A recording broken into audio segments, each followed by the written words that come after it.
Olá, pessoal. Bom dia, boa noite para vocês, boa tarde, madrugada, quem é de assistir aula de madrugada, enfim, muito frio por aí, né? Esses dias tem esfriado bastante, semana com feriadinho é sempre mais curta, mas não deixa de ser uma responsabilidade grande, afinal de contas, a gente tem que dar conta da grande parte de peças que a gente tem ainda para discutir. Na última aula, eu conversei com os doutores e doutoras a respeito do requerimento de progressão de regime, fundado lá no artigo 112 da Lei de Execuções Penais, né? Em relação aos requerimentos feitos em execução penal, a maior parte deles tratar-se-á de, digamos, requerimentos de muita simplicidade, né? Geralmente, a disposição legal é muito clara e nós temos dois liames a observar. Nós temos lá o requisito objetivo e o requisito subjetivo, tá? Requisito objetivo e requisito subjetivo. O que é, em regra, o requisito objetivo para o alcance de benesses na execução penal? Hugo, eu não estou me lembrando, como assim execução penal? Execução penal é quando o sujeito ele já foi condenado. Então, ele não está preso mais preventivamente. Imaginemos, nós temos um trânsito em julgado, sentença penal condenatória, e esse sujeito ele não está mais preso lá na forma do artigo 312, lá do Código de Processo Penal, para garantia da ordem pública, da ordem econômica, da conveniência da instrução criminal, ou para assegurar a aplicação da lei penal. Ele não está mais preso preventivamente ou, quiçá, temporariamente. Ele está preso na prisão pena e não na prisão de natureza cautelar. Então, quando esse sujeito ele chega na fase administrativa da pena, lembra que eu mencionei com os doutores? Nós precisamos observar os requisitos objetivos. Por quê? Porque na fase administrativa da pena, nós temos uma ideia progressiva de reabilitação. Lembra lá que, apesar de não ser, né, a única finalidade da pena, a ressocialização é a primordial, é a mais importante delas. Então, como que a gente vai ressocializar o sujeito? Ora, nesse caso, não faz o menor sentido o cara ficar preso, fechado, né? Numa cela lotada, enfim, sem contato nenhum com o mundo exterior por 30 anos, por exemplo. E depois de ficar dentro desse período, nesse período todo encarcerado, esse sujeito voltar automaticamente a conviver em sociedade sem passar por um liame gradual. Então, nós temos que passar o sujeito pelas diversas formas de progressão de regime. Nós vamos ver lá o sujeito que sai do fechado e vai para o semiaberto, o sujeito que sai do semiaberto e vai para o aberto, ou que sabe que ele tem direito ao livramento condicional. Tá? Nesses casos, a respeito, então, da progressão de regime, os doutores e as doutoras devem observar, é muito importante a observação, então, do requisito objetivo, que é consistente na observação, do lapso temporal legal previsto para que o indivíduo faça jus à benese, faça jus à progressão de regime, faça jus ao livramento condicional. Geralmente, nós temos isso previsto em relação à progressão de regime, né? Nós tínhamos a previsão na Lei 8.072, na Lei de Crimes Hediondos, em relação aos crimes hediondos, mas hoje, com o advento da lei, né, do pacote de lei anticrimes, nós temos o deslocamento da regulação de progressão de regime todo para o artigo 112 da Lei 7210, da Lei de Execuções Penais. Então, antes nós tínhamos que observar tanto o artigo 112 como o quê? Como a Lei 8.072, a Lei de Crimes Hediondos. Agora, não. Houve um deslocamento e a Lei de Crimes Hediondos ela não vai regular mais progressão de regime, nem mesmo dos crimes hediondos. A regulação de progressão de regime, seja do delito comum, seja do delito de natureza hedionda, ela vai ser feita pelo artigo 112 da Lei de Execuções Penais, da Lei 72.10 de 84. Então, vamos imaginar que lá, na forma como nós trabalhamos, na forma como nós aprendemos junto na última aula, nós tenhamos feito ao juiz um requerimento de progressão de regime. E eu não esqueci, não. Eu expliquei o que é o requisito objetivo, faltou falar do subjetivo. O que é o subjetivo? Ora, o bom comportamento carcerário. O bom comportamento carcerário. Então, nesse aspecto, nós temos que chamar a atenção a súmula 439, Superior Tribunal de Justiça, e a súmula vinculante número 26 do Supremo Tribunal Federal, no que tange a ideia de obrigatoriedade ou não de exame criminológico, uma espécie de perícia, para constatar se esse sujeito tem condição de retornar ao convívio em sociedade ou não. Fica aqui desde já consignado que na forma aí do verbete sumular vinculante número 26 do Supremo Tribunal Federal e a súmula 439 do Superior Tribunal de Justiça, o juiz pode exigir a realização de exame criminológico para a progressão de regime. Pode, desde que o faça de forma fundamentada. Então, se o juiz entender que a progressão de regime ela deve ser condicionada ao exame criminológico, ele deve fundamentar essa decisão. Tá certo? E agora, o que a gente traz? Nós trazemos a concepção, nós trazemos a ideia. Vamos imaginar que nós fizemos, né? Vamos supor que nós fizemos um requerimento ao juiz pedindo a progressão de regime. E o juiz negou. Veja, todas as vezes que nós estivermos dentro de um processo de execução e houver indeferimento de um pedido pelo juízo acor, e houver indeferimento de um pedido pelo juiz de piso, não tem como fugir.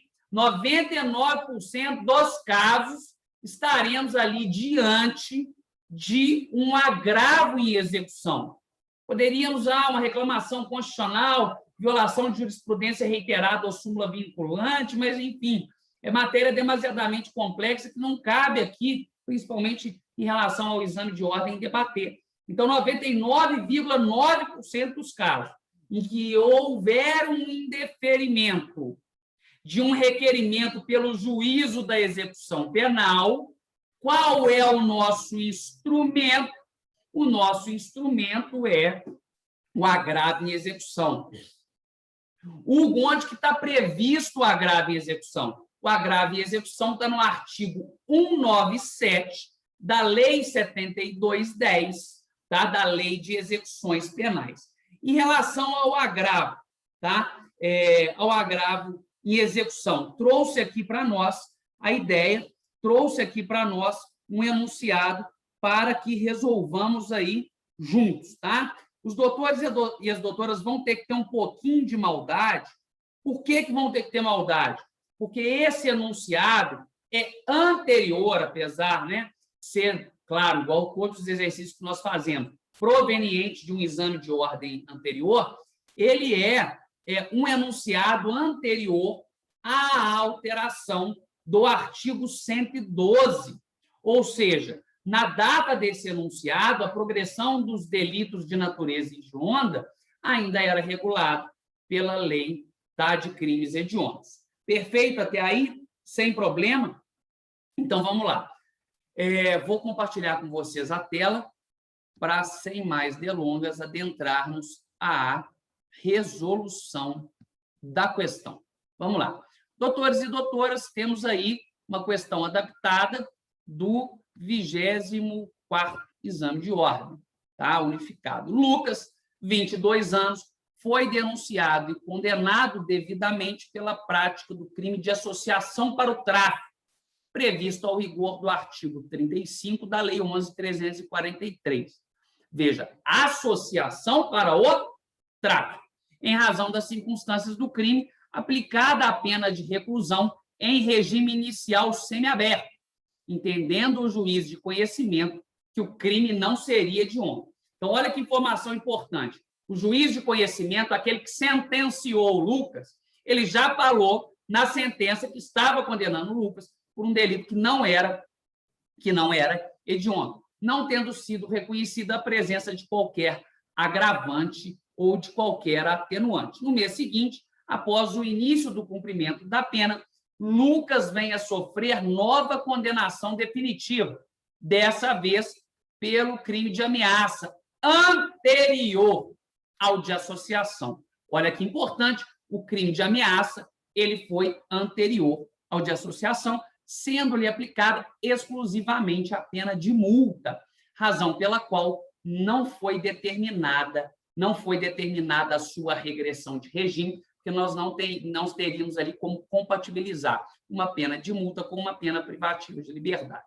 Após cumprir 1 ano da pena aplicada pelo crime de associação, o defensor público, que defende os interesses de Lucas, apresenta requerimento de progressão de regime, destacando que o apenado não sofreu qualquer sanção disciplinar. Então, o defensor público já entrou com o requerimento pedindo a progressão de regime. Por quê? Nós temos que ver lá no artigo 112 que ele já cumpriu. Provavelmente vai estar no inciso 1º, crime não é hediondo e não tem violência e grave ameaça contra a pessoa. Ele já cumpriu mais de 16% da pena e que ainda esse sujeito ele não amarga sanção disciplinar, ou seja, nós temos a combinação do requisito objetivo e do requisito subjetivo. O magistrado em atuação perante a Vara de Execução Penal da comarca de Belo Horizonte, órgão competente, indefere o pedido sob os seguintes fundamentos. Presta atenção, por quê? Porque para cada fundamento que esse magistrado trouxer como base para indeferir o requerimento de progressão de regime do nosso assistido, muito provavelmente é onde nós vamos ter o quê? Que bater, é onde a gente vai ter que enfrentar. Vamos lá. O crime de associação para o tráfico é hediondo. O apenado é reincidente diante da nova condenação pela prática do crime de ameaça. O requisito objetivo para a progressão de regime seria o de cumprimento de 3/5 da pena aplicada. E, caso ele não fosse reincidente, 2/5, períodos estes ainda não ultrapassados. Em relação ao requisito subjetivo, é indispensável a realização do exame criminológico diante da gravidade do crime de associação para o tráfico. Ao tomar conhecimento de maneira informal da decisão do magistrado, a família de Lucas procura você, na condição de advogado, para a adoção das medidas cabíveis. Após constituição nos autos, a defesa técnica é intimada da decisão de indeferimento do pedido de progressão de regime em 26 de maio de 2020, terça-feira, sendo certo que o dia 27 de maio, e de segunda a sexta-feira da semana seguinte, todos os dias são úteis em todo o território nacional. Perfeito? Vamos, antes de elaborar a nossa peça, que é uma peça de interposição e uma peça de razões. O doutor e a doutora lembram o que é uma peça de interposição e uma peça de razões?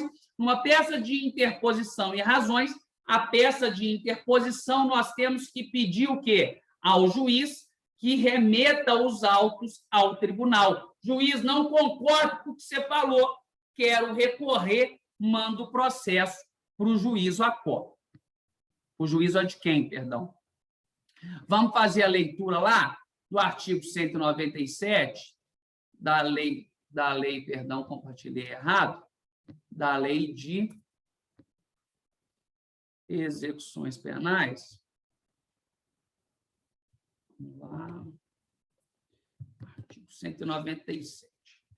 Das decisões proferidas pelo juiz, caberá recurso de agravo sem efeito suspensivo. Está aí a nossa previsão legal, artigo 197. Então, vamos lá. Vamos voltar para a nossa peça. E algo muito importante que eu gostaria de mencionar aos doutores é que o recurso de agravo em execução, ele segue o rito. O recurso de agravo em execução, ele segue o rito do recurso em sentido estrito. Então, nós temos que observar ali o prazo de 5 dias e a ideia de juízo de retratação. O que é isso? Que o juiz, antes de remeter os autos, ele avalia de novo se ele mantém ou não a decisão recorrida. Eu vou compartilhar de novo o enunciado, que vai facilitar para promovermos a resolução da questão. Bem, vamos então começar com a nossa peça de interposição. Ele falou aqui a comarca Belo Horizonte. Então, excelentíssimo senhor doutor, juiz de direito titular da Vara de Execução Penal da comarca de Belo Horizonte, autos número. Aí nós vamos começar lá. Lucas, devidamente qualificado, vem tributando respeito e acatamento, inconformado com a respeitosa decisão que indeferiu o requerimento de progressão de regime, com fundamento no artigo 197 da Lei de Execução Penal, interpor tempestivamente, o que é tempestivamente? Dentro do prazo, tempestivamente, agravo em execução, ponto.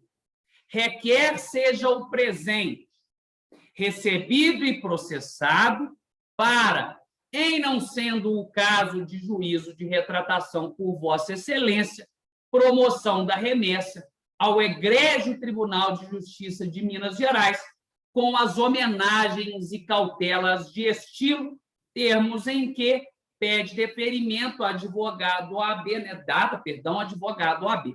Então, nesse caso, nós temos a ideia de que o recurso tem uma peça de interposição, que nós acabamos de verbalizar, e uma peça de razões. Vamos lá para a nossa peça de razões. Como é que você vai começar a sua peça de razões? Egrégio Tribunal de Justiça de Minas Gerais, colenda Câmara douta, turma julgadora, culta Procuradoria de Justiça, recorrente, recorrido, autos de referência, número.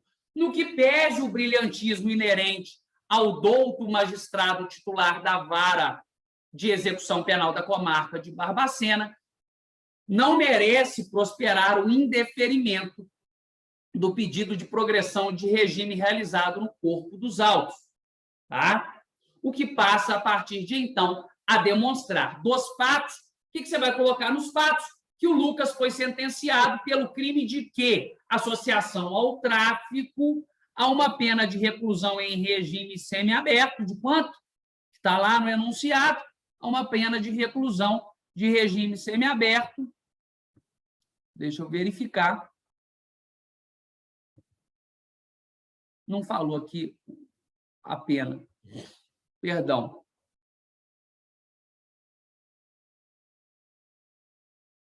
Tá, vamos dar sequência.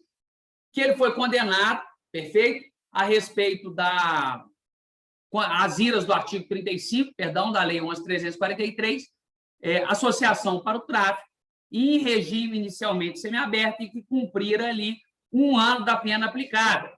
Que, então, o defensor manifestou, interpelou um requerimento de progressão de regime e o requerimento foi indeferido pelo magistrado pelos seguintes fundamentos. Aí você vai copiar lá, ó, crime de associação para o crime de tráfico é hediondo, o apenado é reincidente. Você vai copiar a letra A, B, C, D e A, B, C e D.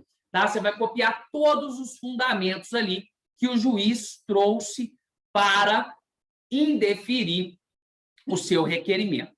Tá certo? Aí, logo no parágrafo, você coloca: muito embora os termos da decisão, segundo a normação vigente, não há que se falar em indeferimento do requerimento de progressão de regime, posto que o sentenciado preenche os requisitos objetivos e subjetivos para o alcance da benese. Se não, vejamos, você entra lá no direito. Aí você coloca compulsando detidamente os autos percebe-se que vamos enfrentar o primeiro requerimento, argumento trazido pelo juiz. Letra A, o crime de associação para o tráfico é hediondo. O que o doutor e a doutora vai colocar?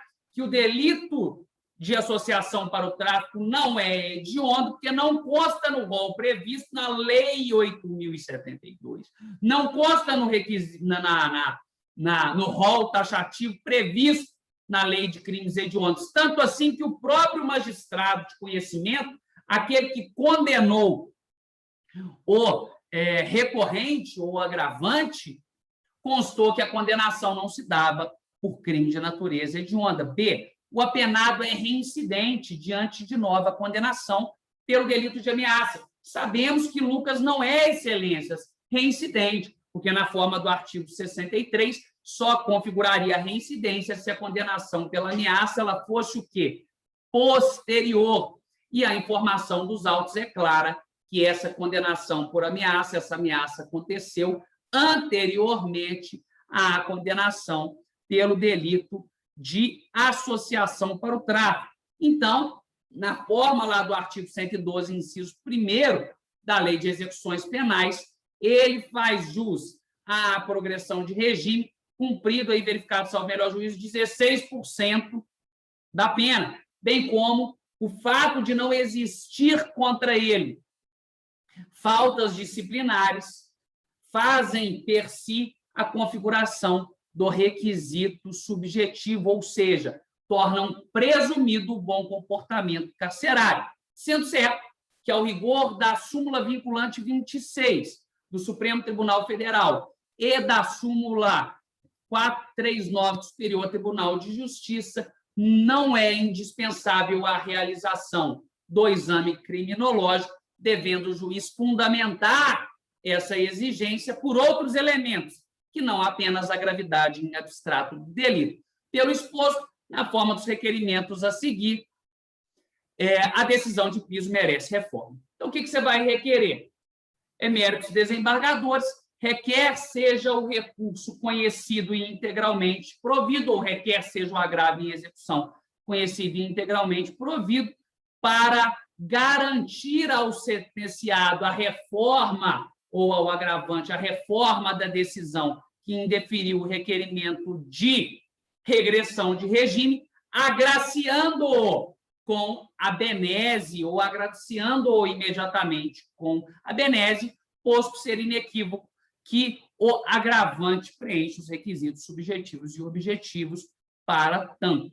Termos em que pede deferimento, data, advogado hábil. Certinho até aí? Não esqueçam, em peça de interposição, tem que ter o juízo de retratação. Semana que vem a gente volta, queridos. Um abraço para vocês. Ótimo feriado e juízo, hein, nesse feriado.